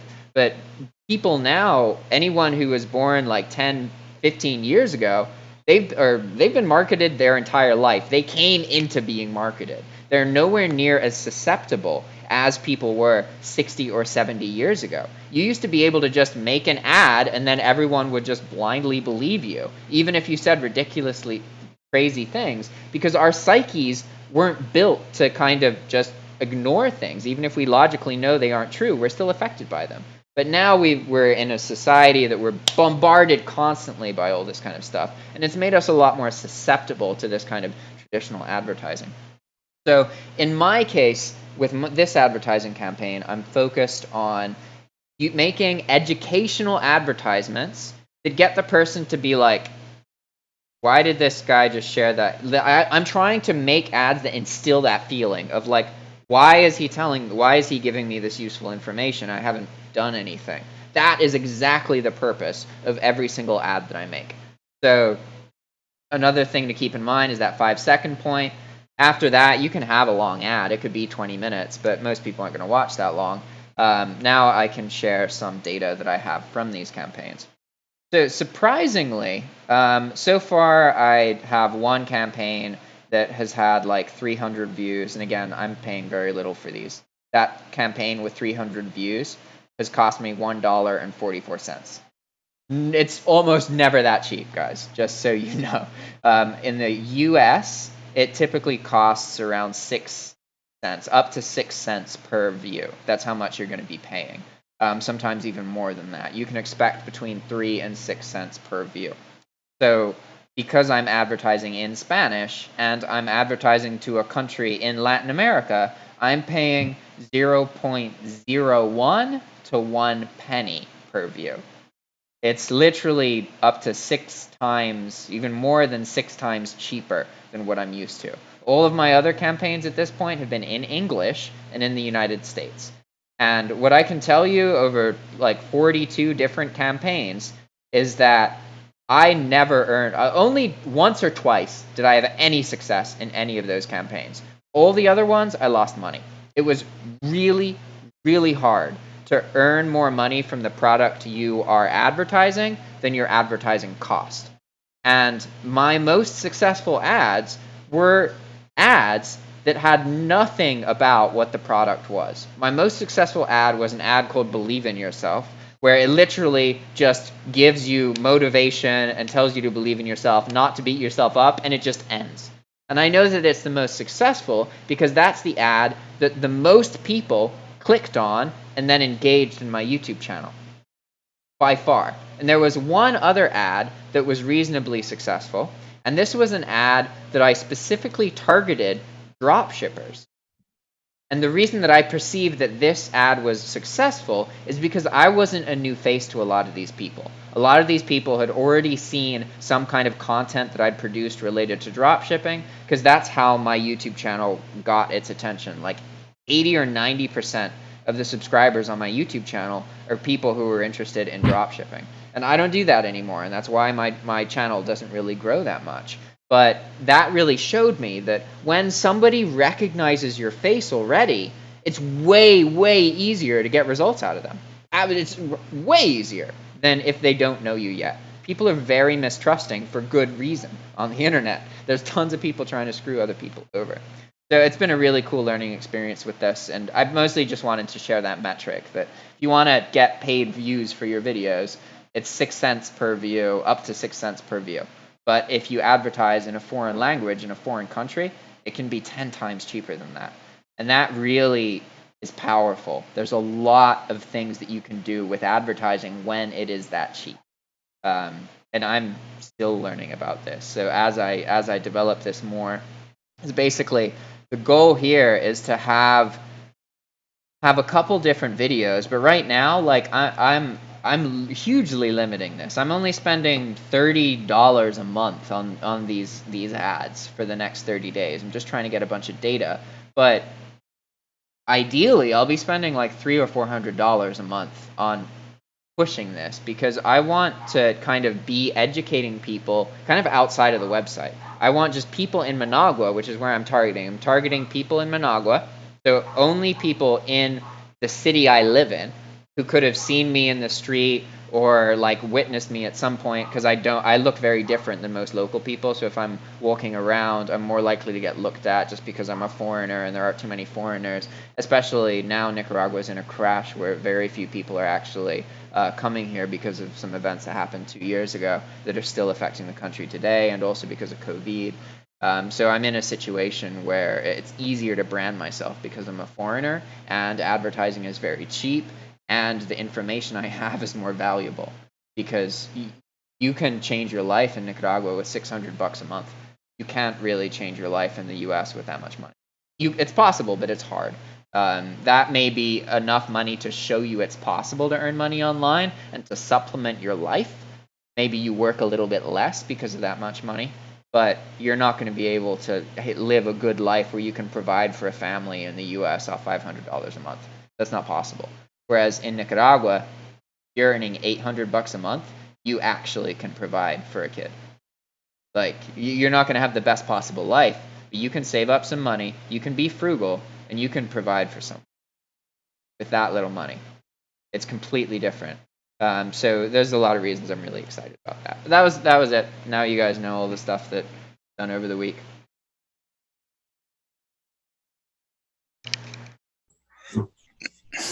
Well, I'm you just interested in. go ahead, Andrew. Just in your videos, what do you refer people back to? Are you referring them back to a landing page or to your website, or? You mean for these advertisements for the Spanish content website? Yeah. Yeah, so at the very end of the video, I'm like, or at the end of every ad, it's all like scripts basically, right? So let's see, what do I say? I actually have the script right here. Advertisement. Yeah, so it's actually in Spanish, but in English, the end of every ad says you can expect to earn $100 to $1,000 per month working online after your first year. You can learn everything you need to on YouTube for free. You don't need to pay anything. But if you want to, you can pay me. That's it. Oh, yeah. And then remember, a solution always exists. Your life, live it. And then if they click on it, they just go to the website. Okay. And so there's a lot of rules I'm breaking right now. Like, this website is very much a rough draft. Like, typically, if you're looking at anyone who's doing this really professionally, you don't have to scroll at all to enter your email. Like, it's literally going to be like, oh, you want to do this? Enter your email right now. Do it. They might even have like 3 different places where you enter your email. They're going to try and get that immediately from you. And like this website that I have has tons and tons of text, no images and video. Like, that's really not ideal. But right now it was more about like, can I get a website to exist? Can it aggregate emails? Can it receive traffic from around the world? Is it trackable? I'm learning about all this, like, this kind of stuff. And I already broke the website 3 different times. Like, How do you break the website? What do you mean? well, right now, if you sign up for this email list and I send you something, it goes directly into your spam box. It doesn't go into your main email account. That's because I haven't configured the servers to be like authenticated, basically. They need to pass like a security minimal thing. They need to like go one place before they go to the clients.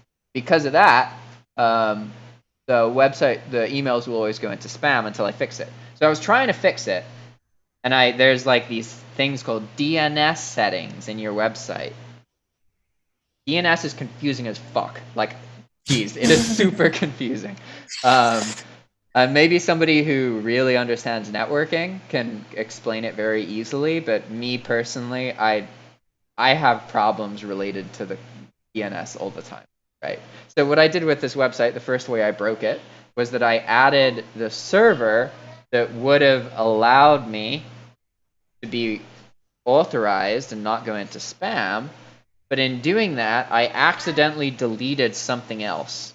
And from that moment on, anytime I went to my website, it would just say, this isn't a valid MailChimp website, which was really confusing because it's a WordPress website and it's hosted by WordPress. So why was it doing that? And then I eventually saw it's because I deleted the setting and all this kind of stuff. Is your site HTTPS or HTTP? I guess I think right now it's just HTTPS, and that might maybe the difference is that once you get it, like, because HTTPS is more secure than HTTP, so any request that comes from HTTP is going to be more likely to be viewed as spam in general.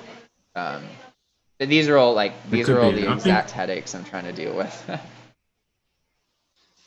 I think also if you've got HTTP on many browsers, especially Chrome, it'll show up as non-secure. It'll just say non-secure. So most hosting providers will give you that HTTPS for free. Basically, it's just an hour or two you've got to muck Yeah. around just to get it done. Yeah, there's tons of things like that. I'm sure there's at least 100 little things that I gotta change and work on to make the website better. But I know for me that the hardest part, once something exists, it's easy for me to improve it. Even if I don't know all the improvements to make, if I just know one, doing that will then give me another one, and then another one, and then another one. I have no problems continuously improving something that already exists. The hard part is getting it to exist in the first place and knowing what you want it to become in the future. What direction do you want it to go in? That's the tricky part. So if you can get those things down, you can get it to exist.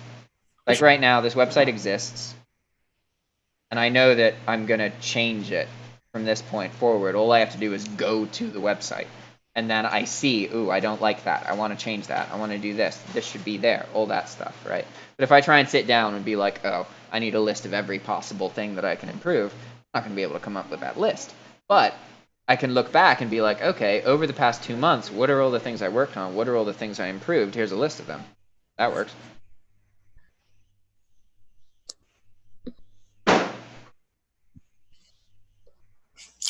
Do you have a Twitter, Jack? I do, but I don't use it at all. I don't use No. Twitter. I don't use Pinterest. I barely use Facebook. Like, there's so many bleeding, gaping holes in my digital online presence. Hey, whatever. Ever heard of people using Twitter bots? Yeah. Yeah, I'm trying to experiment with that right now and see how it goes. It's just pretty much a data collector, and it goes out there and automatically likes and retweets stuff out there on your profile, and pretty much just gives you a lot of followers. Sounds But I like a think if good you put YouTube video. a good YouTube video, Yeah, it's a good thing to make a YouTube video about. oh, that is true. That is true. Hmm. Hmm. Okay.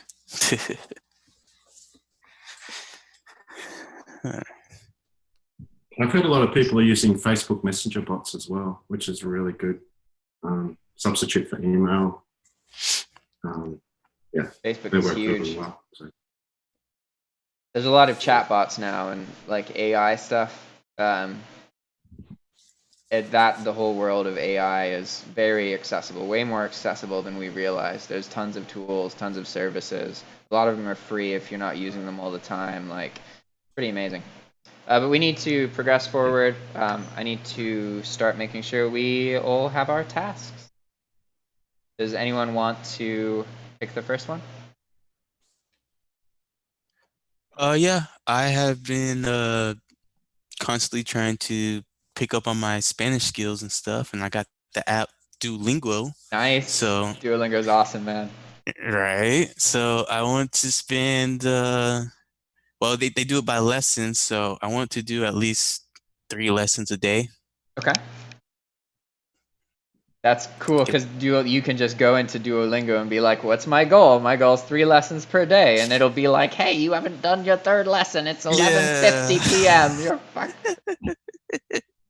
Yes, you're right. I do like Duolingo. It's very, very cool. I read about the story about how they got started and everything, and it's very inspirational, and it's a very good thing they're doing. It's cool. Yeah.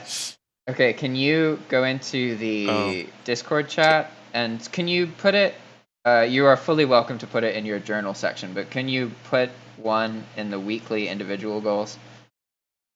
Ideally, we each okay. I write see. our goal in this section. It can be in the other one if that's easier as well. But this way, when I do the next meeting, I can just look here and see it. And if you guys write your goal, that gives you more of a commitment to it. It makes it a bit more real. So it's better than me just writing it on a piece of paper and losing it.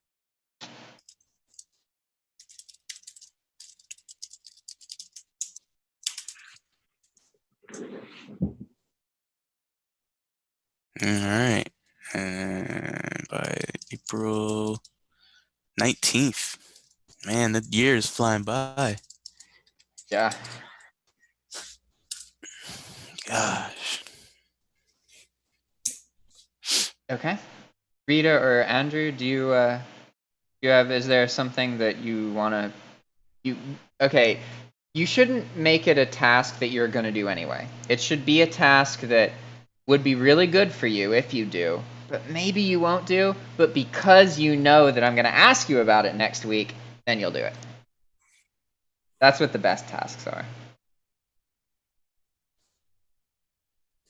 No, I'm not sure. Okay. I was gonna do my 3 eBay listings instead of 2. Yeah, you already said yours. I just remembered that. You're Yeah. right.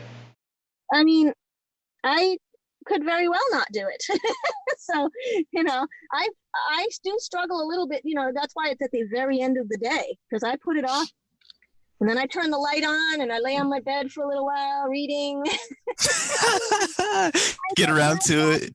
Then I get up and get the 2 items and I throw them on my bed next to me, and then I read a little bit more. So really, this is still not, I like it better than I used to, but it's still not like, oh, I can't wait to do my listings. It's not like that at all. Yeah. So I think I still do need to, it's really boring, but I think I still need to just keep it really basic and, just one extra. I think that's a good goal for you. Like, all right, yeah, thank you. I'm more talking. What I just said is more with the mentality of when you first start picking your goals. Like, because what some people will do on Chris's goal is like they're already in the habit of doing that, and they'll just be like, "Oh, I'm gonna list 50 items," and like you already do that every week, and you've done that for 3 years. Like, it's not very. You don't want to have a goal that you're just saying because you know you're going to be able to do it.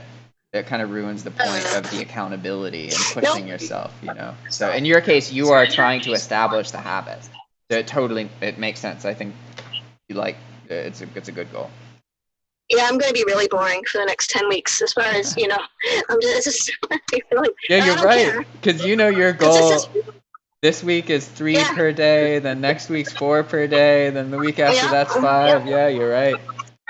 It's going to be really boring for you guys, but I don't care because I'm excited to do this. I have to just be careful with myself and just be like, well, you know what? Maybe one week won't be able to quite do it, or I don't know how it's going to look. Yeah. It could be. I'd like it to be one more a day every week, but I don't know.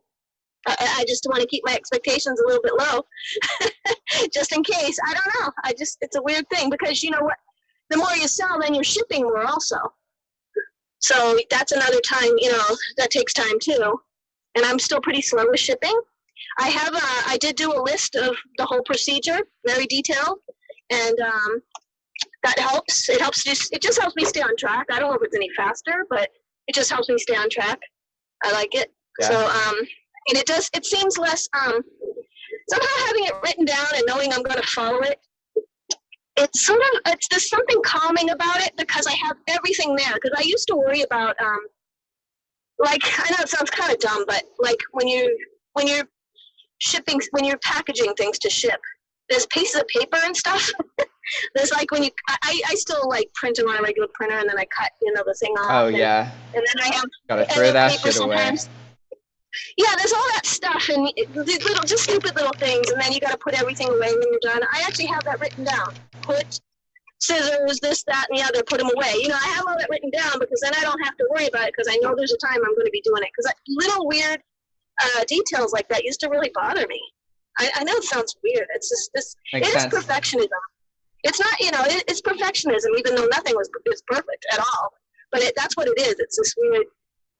I don't know. It's getting too caught up in these weird better details. to work in a clean environment. That's not being a perfectionist. That's just being a human. And you're like anytime you're in an environment that has a lot of mess, your brain is aware of that mess and it's thinking about it and it's aware of it and it's conceptualizing. There's all these other objects, and whether you realize it or not, that's getting in the way of work.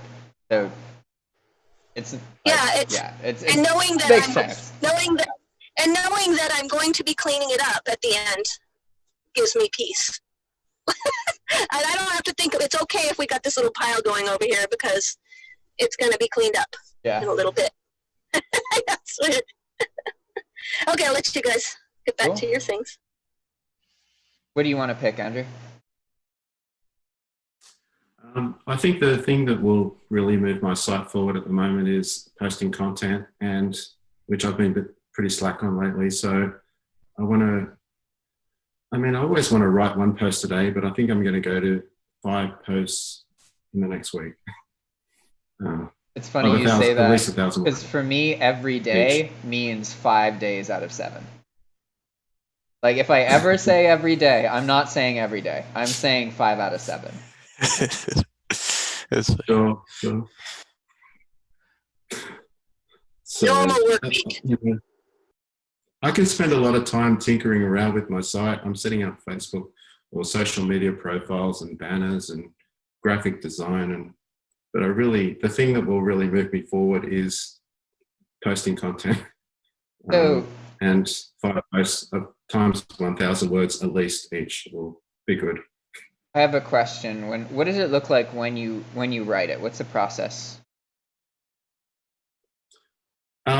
I'm trying to write it using Google Docs, using audio, so that I can just speak into the phone. Nice. When I'm walking, actually, if I can. And then I sort of edit it as I go. And that's my first draft. And then I'll come back on the computer and do a second draft. Sounds really effective. It's a good way to produce it. I love it. So, is this... What do you use for voice? I just use my iPhone, and I use Google Documents app on the iPhone, and you can just speak into it. It works really well, especially with a headphone. With the wired headphones, especially, I found. The what headphones? Oh, just wired headphones. I used to use AirPods, but the wired, just the normal headphones. Yeah. You speak to the app, and the voice recognition is really good. Oh, good. And I'll just leave spaces for my images. If I want to add an image, I'll think, add a picture about this, because that sort of fills out the post and makes it more interesting. Yeah, people don't read without pictures, unless they're reading a book. Oh, yeah. But on the internet, if there's no picture, it's not getting read. And if it's more than a paragraph, probably not getting read. Need another image. In video, they recommend you have a change in scenery every 10 to 20 seconds to retain attention span. That means flipping the camera angle, showing an image instead of just your face, or just flipping it around. Absolutely. It's really good. I used to start writing my posts with no pictures, but now I'm using plenty of images. And if you optimize them for web, they load really quickly. So I usually leave spaces for those, sort of pre-fill what my headings are going to be. So when I come back to edit it, it's kind of fun, it's the fun part. You add your pictures in, you just tidy it up and you post it. So I don't like writing in WordPress because there's too many things you can get distracted with. Makes sense. As you know, Jack. So, and then you just copy and paste it into WordPress. And I use Elementor. It's a plugin in WordPress which allows you to easily add sort of pictures and images and drag and drop them, etc. Called Elementor? Elementor, yeah, it's a free plugin. And it's more of a kind of what you see is what you get type of way of adding your content. So I just copy my Google Doc into Elementor and tidy it up in there and check out my SEO is okay. Like I used a plugin called Yoast as well, which probably a lot of people have heard of, just to check that I need to learn more about these. I'm new into this WordPress world, so these are all new to me. It's a huge world. And it's get it published. What's up, Brad? The guy we just watched that did the MailChimp course, he actually has a course on Elementor too. That's pretty funny. It's really good. WordPress has got its own sort of what you see is what you get plugin. I think it's called Gutenberg, but I haven't heard too many good things about it. So most people use Elementor.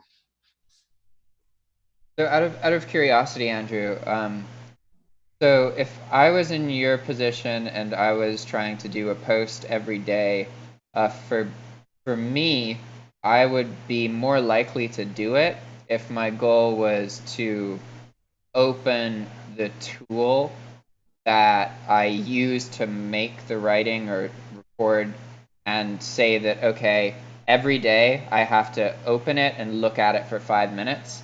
That's how if that was the thing that I did, that would work a bit better for me because it minimizes the chance that I'm going to have thoughts like, oh, I have to write a whole article that's going to take time, and I get kind of lost in those thoughts. Whereas if I can identify the trigger, the thing that once I pass that point, I'm going to do it.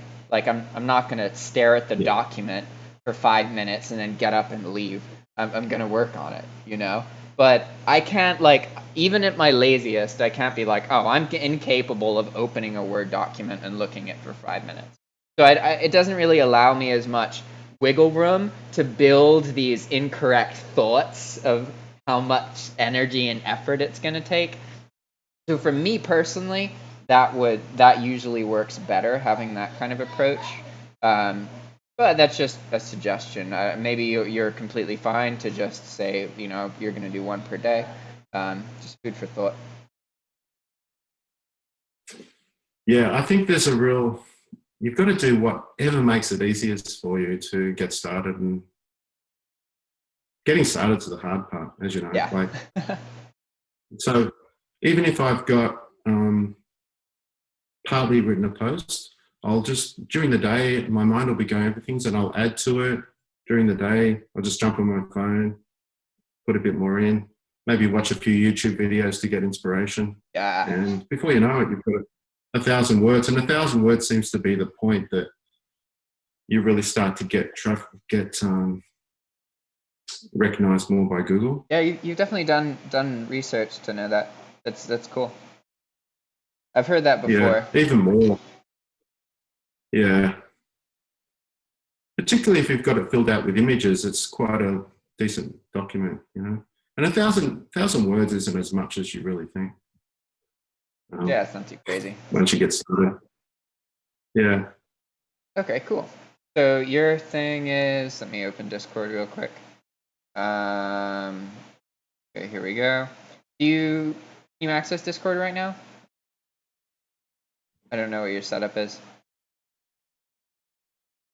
But Yeah. I usually prefer that instead of me typing the goal, just go into the Discord channel, and then there's the third one down from the top is weekly individual goals, and then just type what your goal is there.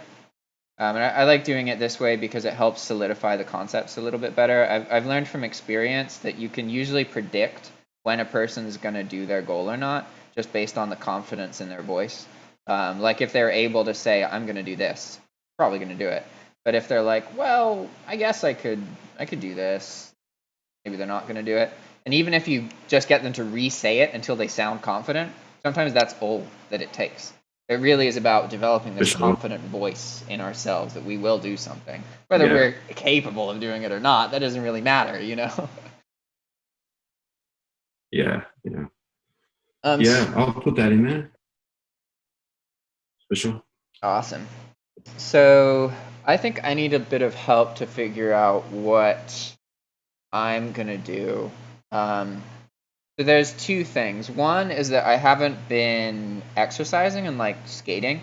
So I'm thinking about having another week where I do that every day. But I think I could also just do that. I really like having each goal now be focused on the Spanish content website because this is really the thing I want to do. It's the thing that there's so many other things that I want to do. The Spanish content website is the first priority because it kind of ads another income stream. There's so many reasons that it should be what I focus on now. Also because of the timing, like people are way more receptive right now than they would normally be, or they were like 4 months ago. So this is useful. I should take advantage of this situation if I can. So I got to figure out what the next thing moving forward with the Spanish content website is. And basically, I think it would be to add membership functionality. So I don't need to make the website. I don't need to add value to the website. I just need to add the ability to make an account and sign up. And then once you do that, you're able to see another part of the website. Because once that's true, then I can just keep adding content, and then I'll know how to lock parts of the website to members, how to enable part of it to be free. But right now I don't know that. I don't know what the apps are and that kind of thing. So I think a good goal is to figure that part out and integrate it into my website. Because right now I'm going to need to develop the marketing campaign more, and the videos, these ads that I made are just rough drafts. My Spanish is by no means perfect in them. There's problems with where my eyes are looking in the video.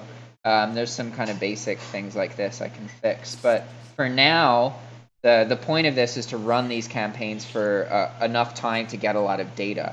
So that part is kind of working and moving forward no matter what I do. So I don't think that it makes sense to focus more on the advertising right now.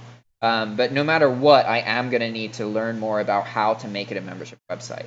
So pretty sure that should be my goal. But what do you guys think? Is there anything I've mentioned that maybe you think would be good? I know that the goal needs to be about the Spanish content website, and I'm confident that I'm going to do it. I'm not going to make some like crazy, ridiculous goal. I think the membership thing is good. I'm definitely that's gonna be one of my goals at some point, but I'm not sure. I don't know. I don't know. I was thinking if this COVID stuff wasn't going on, maybe just asking some random people what they would think a Spanish website like that would have on there. Like, you know, what would get them motivated to look at some type of website like that. That is something that my local friends have helped me with that. Like actually, each of these ad scripts was looked over by another local Spanish speaker who like English wasn't their first language, and I changed the wording. There's certain words that I've learned are like trigger words, and that I shouldn't say at all, and I should just use other words because even if they mean one thing to me, they have like a cultural connotation to other people here. For example, like the word development. People in Nicaragua have like kind of bad feelings about development or like being called a less developed country, that kind of thing. These are ways that you kind of activate people's frustration, resentment, things.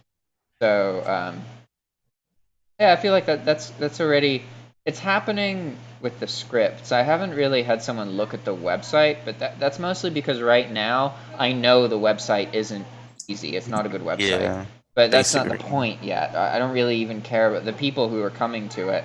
Like right Think now, about I'm the just marketing. testing to see if people even can come to it, right? Yeah. So I'm really trying to think this way and like, how do I get myself to have like what is minimally viable, so that I can then know what the actual limitations are, and then I can increase the quality and the content and do all that later. But I need to like develop the framework and the structure. Like it needs to have a membership component. I need to be payable. I need to have the account linked and set up. I need to do some test payments to make sure that people from Nicaragua are able to use their cards and charge them. I already did that in the past, so I know it's possible. But ironically, it's actually easier if you have a US identity. You can accept payments from virtually every country in the world. Whereas if you don't have a US identity, it's actually kind of hard to accept payments from foreign countries. So like as a Nicaraguan, if you don't have US citizenship or a US business, it's tricky to receive credit card payments online. and get it into your bank account. The workaround is to create a US bank account and then have that be attached to a service like Stripe, which then allows you to receive money anywhere in the world. But it's interesting. Sure. Okay, so yeah, my goal for this week will be to attach a membership component to the website. It doesn't have to be publicly viewable, but I need to know and have the website have a membership component. I need to be able to have test accounts that have access that can see something that a user without an account cannot see. Does that make sense? Is that clear? Mm-hmm. Yep. Write You want that really quick. Want the framework up there and ready.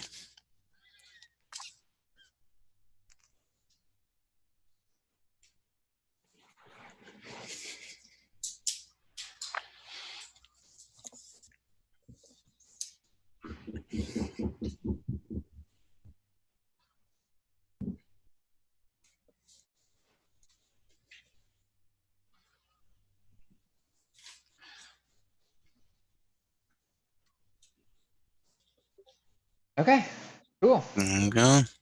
Are we doing a weekly course? Yep. All The last right. thing.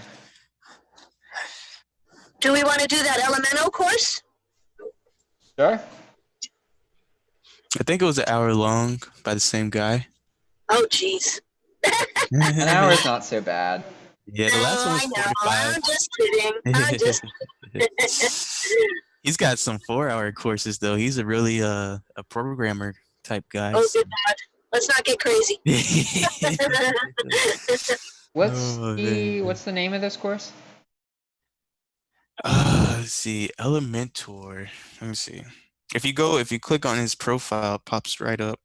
Oh, I can just search for it. Is his name Darrell? Oh no, it's Alexander Oni. Alex. Yeah. Elementor, build amazing WordPress pages with no coding. Here we go. Cool. Dude, this is a 4-hour course. Oh, that's the 4-hour word. The 4-hour, 20-minute course, though. Maybe we should split it up. Maybe we should just split it up and do like an hour of it. First hour or first I might actually take this 4-hour Finish the whole course. thing. It's super relevant to what I'm doing, and when I take courses, I just play WoW and listen to them like twice. And I have a lot of work in WoW because of something. I work in a video game now. I have to do it like every week. I'm okay with this. I'm gonna commit to taking this whole course. Okay, Yeah, he's I got think it'll be he's got a complete Elementor masterclass for 2020. That's 3.5 hours. This one's 4 hours and 20 minutes, Bray. You really think I can deny that? All right. There we like go. a challenge. Yeah, no, Jack likes a challenge. it's the Special- No, you perfect know number. everything. After 4 hours, we should know everything. Special numbers there, man. Woo! All right, where's the week course? Okay. I never. Oh yeah, I did email. Okay, WordPress Elementor plugin course. For 412 to 419. Okay.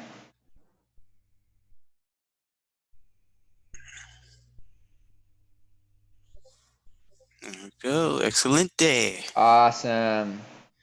All right then. We all have our goals. We got our course. We did our reviews. There's another person here.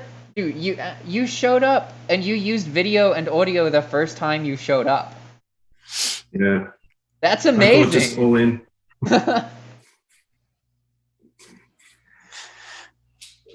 Why not? And now you have a whole day Sure. ahead of you. It's been fun. Right? Let me know how the stocks go over there. Give me a little heads up. It's already Monday over there. God dang. Wow. Yeah.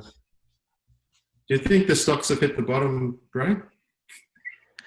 I mean, some people are calling this not like a black swan, like a big event like 9/11 where the market actually crashed to real lows. And the way the feds and the credit market is going, they're just propping this up. They're saying that they're going to step in and help everybody out.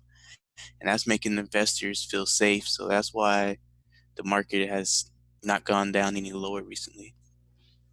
So I don't know. It's really hard to say. It's kind of like, I think when it reaches the point where people say, everything is screwed, there's no hope, that's when you hit the bottom. That's when you buy. That's when you buy as much as you can. It's cheap. Yeah. There's some stocks there are some good deals. Yeah. If you're thinking about 10-year long term, hey, maybe last week was a definitely good buy, but still a good buy right now. Long term's best. Yeah. Really hard to hear you, Rita. Oh, can you hear me now? A bit better. Zoom Room was doing great, and then now they're not letting the schools use it anymore. So I think it's either dropped or will drop because of that. So I think it might be a good time to grab some Zoom if you can. But I'm not a financial advisor, and Right. I don't play one on the internet. Yeah, everybody do their own research. That's what people really need to do when it comes to stocks. Do your own dang research. Do not listen to these guys on CNN. They got their own agendas. Just like Andrew said, you never know what they're going to say. They got their own agendas. Yeah. All right then, guys. It was awesome seeing everyone again. See you guys next week. Peace. Bye-bye. Take care, everybody. Ciao. See you guys. See you then.